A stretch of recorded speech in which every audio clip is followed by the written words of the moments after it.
And now, the rest of the story. There is a sculpture fixed in my mind's eye. I think it may remain there always. It is a sculpture of King Neptune seated imperiously on his throne. His hands are ferocious power in repose, his beard an impenetrable thicket, his eyes are stern and convicting. If the sculptor had created nothing more, that one effigy of old Neptune would be enough.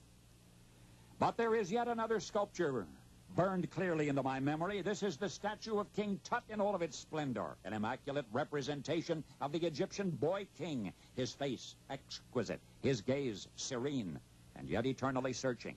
If this had been the extent of the sculptor's work, this one glorious monument to Tutankhamun, it would have been sufficient. But still I'm haunted by two sculptures of yet another king. There is Jesus in the Garden of Gethsemane, his hands clasped in anguish, his head lifted beseechingly to the Father. Let this cup pass. Another scene wrought by the same artist, Christ on the cross, the chilling definition of the muscles and the straggled hair, eyes heaven cast, imploring, Father, forgive them.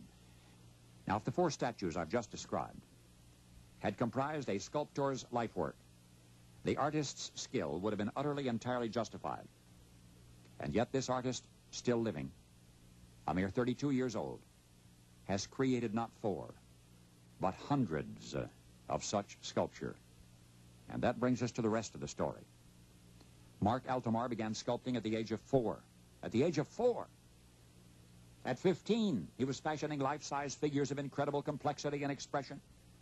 Within 2 years, Marc had begun sculpting in public, each night under lights.